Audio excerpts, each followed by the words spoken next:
नमस्कार दोस्तों, स्वागत है आप सभी का आपके अपने चैनल आज स्टडी ऑफिशियल में। दोस्तों, हाल ही में पाकिस्तान के रक्षा मंत्री ख्वाजा आसिफ के एक बयान ने भारतीय राजनीति में नई बहस छेड़ दी।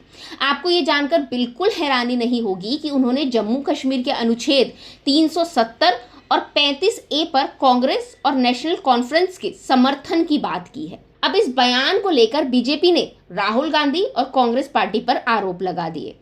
अमित शाह जी ने तो सीधे तौर पर कह दिया कि कांग्रेस का हाथ हमेशा देश विरोधी ताकतों के साथ रहा है। तो दोस्तों, आज अपनी इस वीडियो में हम बात करेंगे कि आखिर ये पूरा मामला है क्या, पाकिस्तान के रक्षा मंत्री ने क्या कहा और इस पर बीजेपी की प्रतिक्रिया क्या रही। साथ ही हम जानेंगे कि आर्टिकल 370 और 35A का मुद्दा क्या है और कांग्रेस ने अपने पक्ष में क्या बात कही है। लेकिन दोस्तों, इससे पहले अगर आप हमारे चैनल पर पहली बार आए हैं या अभी तक चैनल को सब्सक्राइब नहीं किया है तो पहले वो कर ले और हाँ, बेल आइकन को हिट करना तो बिल्कुल भी ना भूले ताकि हमारे फ्यूचर वीडियोस की अपडेट आप तक सबसे पहले पहुंचे। तो चलिए शुरू करते हैं। सबसे पहले समझते हैं दोस्तों कि अनुच्छेद 370 और 35A का मतलब क्या है। तो जैसा कि आप जानते होंगे कि 2019 से पहले जम्मू कश्मीर को विशेष राज्य का दर्जा मिला हुआ था और ये दर्जा उसे दिया हुआ था आर्टिकल 370 और 35A ने।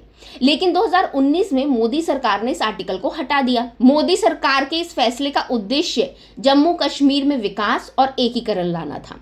हालांकि इस फैसले पर विपक्षी सरकार, खास तौर पर कांग्रेस और नेशनल कॉन्फ्रेंस ने विरोध जताया था। उनका कहना था कि ये फैसला जम्मू कश्मीर की जनता के अधिकारों का उल्लंघन है। खैर दोस्तों, इस आर्टिकल पे हम ज़्यादा डीपली बात नहीं करेंगे क्योंकि इसके ऊपर मैंने ऑलरेडी एक वीडियो बनाया हुआ है।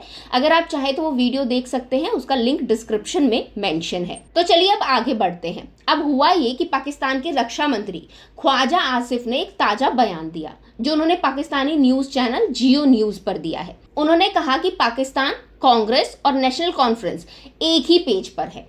इसका मतलब समझ रहे हैं आप? इनडायरेक्टली या डायरेक्टली भी कह सकते हैं, पाकिस्तान के रक्षा मंत्री ने कांग्रेस और नेशनल कॉन्फ्रेंस का समर्थन किया है। यहाँ तक कि दोस्तों, जब बात आती है अनुच्छेद 370 और 35A की बहाली की, तो उन्होंने इस पे कहा कि अगर जम्मू कश्मीर में कांग्रेस और नेशनल कॉन्फ्रेंस की गठबंधन सरकार बनती है तो वो इस आर्टिकल को फिर से लागू करने का प्रयास करेंगे।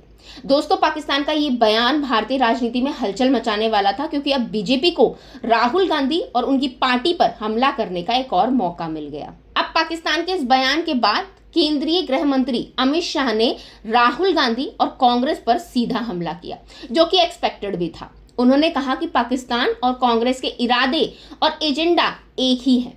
शाह ने यह भी कहा कि राहुल गांधी ने हमेशा भारत विरोधी ताकतों का समर्थन किया है। उन्होंने एयर स्ट्राइक और सर्जिकल स्ट्राइक पर सवाल उठाने से लेकर भारतीय सेना के खिलाफ बयान देने तक के मुद्दे उठाए। दोस्तों, बीजेपी हमेशा से कांग्रेस और खास करके राहुल गांधी पर इस तरह के आरोप लगाती आई है। राहुल गांधी के विदेश यात्राओं और भारत विरोधी ताकतों से मुलाकात पर बीजेपी ने कई बार सवाल उठाए हैं, जो कि मेरी राय में सही भी हैं। आपको बता दूं कि अमेरिका दौरे पर राहुल गांधी ने इल्हान उमर, जो कि कट्टर भारत विरोधी नेता है, उनसे मुलाकात की थी। ऐसे में राहुल गांधी पर सवाल खड़े कैसे ना हो। अब बात करते हैं दोस्तों कांग्रेस की। तो जहां एक और बीजेपी राहुल गांधी और कांग्रेस पर हमला कर रही है, वहीं कांग्रेस का पक्ष भी जानना जरूरी है। कांग्रेस का तर्क है कि अनुच्छेद 370 और 35A को हटाना जम्मू कश्मीर के लोगों के साथ अन्याय है। उनका मानना है कि केंद्र सरकार ने जम्मू कश्मीर की जनता के अधिकारों को कुचल दिया है। कांग्रेस और नेशनल कॉन्फ्रेंस का यह भी कहना है कि जम्मू कश्मीर के मसले पर पाकिस्तान का दखल बढ़ने से कश्मीरियों के अधिकारों का हनन हो सकता है। अब दोस्तों, अगर आप मुझसे पूछे कि इस पूरे मामले में मेरी क्या राय है, तो मैं कहना चाहूंगी कि राजनीति में इस तरह के आरोप प्रत्यारोप होना कोई नई बात नहीं है, लेकिन एक जिम्मेदार विपक्ष और सत्ताधारी पार्टी दोनों को यह ध्यान रखना चाहिए कि उनके बयान और आरोप देश की अखंडता और सुरक्षा को प्रभावित ना करें। जहां एक और अनुच्छेद 370 और 35A का मुद्दा संवेदनशील है, वहीं इसका राजनीतिकरण करना जनता के लिए सही नहीं है। पाकिस्तान के बयान को लेकर कांग्रेस पर हमले करना राजनीति का हिस्सा हो सकता है, लेकिन हमें यह देखना होगा कि इससे देश की एकता और अखंडता को किसी तरह का नुकसान ना हो। बीजेपी को थोड़ा समझना चाहिए कि एक जिम्मेदार पार्टी एक दुश्मन देश के बयानों के कारण अपने देश के नेता पर ऐसे स्टेटमेंट पास ना करे।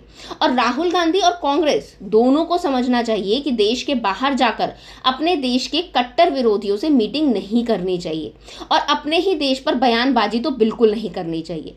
जैसा कि अभी राहुल गांधी अमेरिका में करके आए हैं। और जहां तक रही आर्टिकल 370 और 35A का मुद्दा, तो मुझे नहीं लगता कि अब किसी भी कीमत पर जम्मू कश्मीर में ये वापस आएगा, और आना भी नहीं चाहिए। जम्मू कश्मीर भारत का हिस्सा है और बाकी राज्य के बराबर ही है। उसे विशेष राज्य का दर्जा नहीं मिलना चाहिए। भारत में सभी राज्य समान हैं और समान ही रहने चाहिए। तो दोस्तों, ये था पूरा मामला पाकिस्तान के रक्षा मंत्री के बयान, राहुल गांधी पर बीजेपी के हमले और अनुच्छेद 370 को लेकर उठे विवाद पर।